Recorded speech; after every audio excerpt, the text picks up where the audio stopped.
정치권과 여론에서 크게 두 가지 의견이 대립되고 있는데요. 결국에는 2,400명을 위한 최고 세율 인하가 아니냐라는 이번 상속세 제가 생각하기에는 10억 미만의 재산을 가지신 분들보다는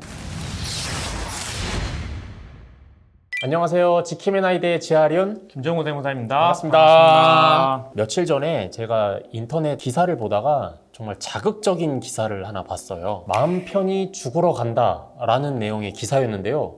전 맨 처음에 이거 뭐 안락사와 관련된 내용인가? 하고서 들어가 봤더니 그게 아니라 한국의 상속세가 너무 부담이 돼서 상속세가 나오지 않는 나라로 떠난다 라는 내용이 이제 기사더라고요. 그 기사에 따르면은 그러면은 많은 고액 자산가 분들이 상속세의 부담을 많이 느끼고 있다는 뜻인 거네요. 그렇죠. 2022년 기준에 상속세가 없는 캐나다나 호주 등 13개 국가로 이민한 국적 상실자가 10년 새 2배가 되었더라고요. 지금 그래서 국적 상실자 10명 중에 3명은 상속세가 없는 국가로 이민을 가고 있다라고 보여지는데요. 사실 이게 굉장히 시사하는 바가 크다고 생각을 해요. 결국 국내 세수 기반이 해외로 유출되는 거다 보니까 국가에서도 이 부분에 있어서 좀 걱정을 많이 하고 있는 것 같더라고요. 그래서 아마 이번 세법 개정안이 상속세 부분에 많은 부분을 조금 영향을 미친 게 아닌가 싶어요. 지난 7월 25일 기재부 세법 개정안이 공시가 되었었고요. 거기에서 상속세 개편은 특히 두 가지 측면에서 많은 부분이 개편이 이루어졌습니다. 첫 번째는 상속재산가액의 기준이 되는 과세표준가액이 과거 1억에서 30억까지 기준에서 상속세가 과세가 되었다라고 하면 이번 개편안에서는 20억에서 10억까지 구간에 대해서 상속세가 많은 부분이 조금 완화됐던 부분이 있고요. 추가적으로 상속세 공제 부분이 개정이 되었습니다. 그렇습니다. 자녀 공제가 대폭적으로 상승을 했습니다. 기존까지는 인당 5천만 원에 대해서만 자녀 공제가 가능했는데요. 10배가 상승했죠. 인당 5억 원이 됐습니다. 기존에는 자녀 공제를 더 받으려면 자녀가 10명 이상 되어야지 이게 의미가 있었는데요. 그래서 사실 실효성이 없었잖아요. 근데 이제는 자녀 1인당 5억 원의 공제가 되기 때문에 이제는 자녀가 한 명만 있어도 인적 공제가 유리하게 되었습니다. 이거는 지금 현재 저출산 문제와 연관시켜서 자녀를 많이 낳으라는 정부의 의도로도 볼 수 있겠네요. 그렇죠. 결국에는 아까 부자가 많이 떠나간다는 국가의 고민도 있었겠지만 인구 절벽이라고 하잖아요. 이제 저출산을 어떻게 이제 개선시켜야 되느냐 이런 거에 대한 고민이 있었는데 이번에 자녀 공제를 통해서 조금 풀어보려고 하는 거지 않나라는 생각을 또 하고 있습니다. 여기에 추가로 제가 생각하기에는 이번 정부 들어오면서 상속세의 대표적인 개정 방향을 기존에 있는 유산세에서 유산취득세로 가기로 의견을 모으고 있었던 걸로 알고 있었어요. 유산세는 뭐죠? 유산취득세는 어떤 거고요? 유산세라고 하는 거는 상속재산가액 전체액을 기준으로 상속세를 부과하는 방식이고요. 이와 반대로 유산취득세 같은 경우에는 본인이 받은 상속재산가액을 한도로 해서 상속세를 부과하는 방식입니다. 내가 상속재산을 받았던 금액 기준으로 상속세가 부과가 되기 때문에 실질적으로 부담하는 상속세가 더 작다라는 게 일반적인 방식입니다. 결국에는 유산세는 주는 사람 입장으로서 모든 자산을 통합해서 상속세를 신고를 하는 거고 유산취득세는 형제가 예를 들어서 여러 명이면은 내가 받는 금액을 기준으로 상속세가 이제 계산이 된다는 내용인 거네요. 예, 맞습니다. 인적공제가 지금 5천만 원에서 5억으로 증가했다는 내용 자체가 향후 유산세에서 유산취득세로 가기 위한 하나의 초석을 미리 만들어 놓은 게 아닌가라는 생각이 들고요. 결국 우리가 가야 할 방향은 상속세에도 지금 증여세와 마찬가지로 유산세가 아닌 유산취득세로 가야지만 상속세에 대한 부분이 제대로 잡힐 거라고 저는 생각이 들어요. 그렇기 때문에 이 부분에 대한 기초를 다지기 위한 작업으로 상속세가 인적공제액을 확대시켜줬다라고 저는 생각하게 듭니다.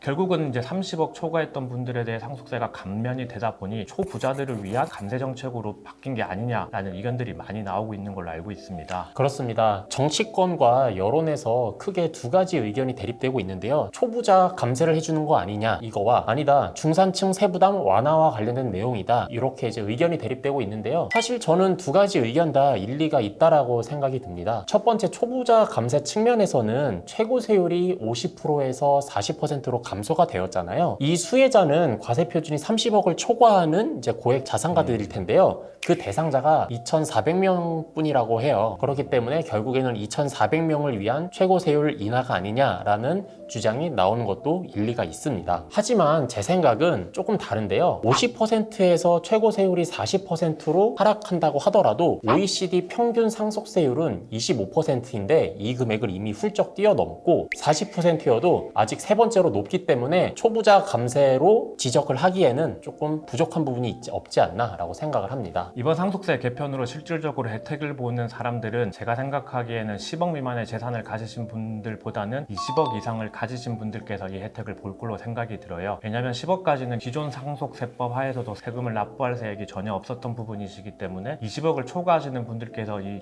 상속세 개편안에 대해서 조금 약간의 환영의 박수를 보내고 계신 걸로 알고 있어요. 그런 부분을 고려해 볼 때 초부자들에 대한 부분이 아니라 기본적으로 우리가 흔히 생각하는 중산층들께서 상속세 개편으로 많은 혜택을 볼 수 있는 기회가 제공되지 않았나라고 저는 생각을 합니다. 현재 서울 아파트 평균 가격이 13억 원에 육박한다고 합니다. 그럼 결국에는 아파트 한 채만을 갖고 있어도 상속세가 나오고 있는 상태인 거죠. 아파트 한 채 13억 원 갖고 있을 때 부자라고 생각하시나요? 부자라고 생각되지는 않습니다. 그렇죠. 사실 13억 원에 해당되는 아파트 한 채 소유하시면은 이제 중산층이라고 이제 생각이 드는데, 개편안에 따르면 자녀가 2명이 있을 때 배우자 공제 5억 원, 기초 공제 2억 원, 그리고 자녀 2분에 대한 공제 5억 원씩 해서 10억 원, 그래서 총 17억 원까지는 상속세가 안 나오게 됩니다. 기존에는 똑같은 상황이었을 때 상속세가 10억 원을 초과한 7억 원에 대해서는 상속세가 나오는데, 요번한 개편으로 인해서 17억 원까지는 세부담이 없게 되기 때문에 중산층에 있어서 상속세의 부담이 많이 내려갈 것으로 예상이 됩니다. 하지만 아까 말씀드렸다시피 40%로 최고 세율이 줄어든다고 하더라도 OECD 평균을 크게 웃도는 세율이기 때문에 자산가분들께서 상속세를 미리 준비하셔야 될 필요성은 여전하다고 생각하는데요. 그렇다면 이제 상속세 절세 방안에 있어서는 어떤 것들이 있을까요? 보통 상속세랑 증여세가 같이 이렇게 이루어지는 부분이 우리나라의 세법의 현실적인 부분인데요. 이번 세법 개정안에서는 증여에 대한 부분은 완전히 배제되고 상속세에 대한 부분만 언급이 되었습니다. 그렇다라고 하는 거는 이제 상속재산을 대한 부분을 과거와 현재와 비교해 봤을 때 계속적으로 준비는 해야 한다는 니즈가 분명히 필요한 부분이 있고요. 그러기 위해서는 우리는 사전증여 재산을 통해서 자녀에게 상속세에 대한 부담을 줄여줄 수 있는 방안을 만들 필요가 분명히 존재합니다. 그렇죠. 고객분들이랑 상담을 하다 보면 사전증여에 대한 필요성은 다들 알고 계세요. 내가 죽기 전에 10년 이전에 증여한 부분은 합산되지 않는 거 아니야? 라는 내용에 대해서는 잘 알고 계시기 때문에 사전증여를 해야지에 대한 내용은 잘 알고 계신데요. 그렇다면 어떤 자산을 먼저 증여를 할 건지에 대해서 좀 많이 궁금해 하시더라고요. 자산이 계속 상승한 걸로 예상되는 부분은 먼저 사전증여를 하시는 게 도움이 될 것 같습니다. 여기에 추가로 본인이 만약에 법인을 운영하고 있다라고 하신다라고 하면 법인 주식을 자녀에게 승계하는 방법도 하나의 대안이 될 수 있습니다. 흔히 얘기하는 가업승계 주식 특례를 통해서 본인의 주식을 자녀에게 이전을 했을 경우에 가업기간이 늘면 늘수록 자녀에게 줄 수 있는 이 증여재산에 대한 특례도 더 커질 수 있는 부분이시기 때문에 부동산뿐만이 아니라 주식에 대한 부분도 미리 검토해서 증여할 수 있는 방법이 고려하셔야 합니다. 세무사님께서가 그 가업상속공제랑 가업증여 특례에 대해서 전문가시죠? 이 업무 많이 하셨죠?